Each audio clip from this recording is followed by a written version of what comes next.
Hello guys, আমি আছি তরিকুল ভাই পুরো। আমার লগে আছে বেলাল চাচা। হে একটা অনুভূতি বলবে, বলেন। আমার কোনো অনুভূতি নাই, কারণ আমরা মর্মাহত এবং কি শোকাহত। কারণ আমাকে এক আত্মীয় ট্রলার গাঙ্গে ডুববে গেছে। এইটায় 17-18 জন মানুষ আনলে 16 জন মানুষ পাইছি, 2 জন মানুষ আনতে পাই নাই। আর বোট বৃষ্টি আছে, বোট আনতে কেউ পায় নাই।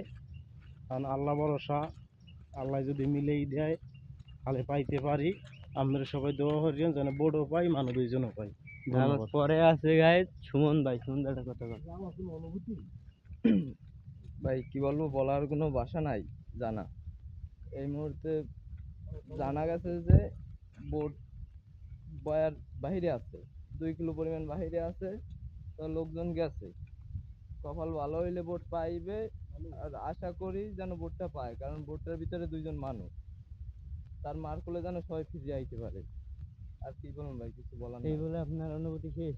জি ভাই। আচ্ছা গাইস, শেষ আমার ভিডিও এই পর্যন্তই।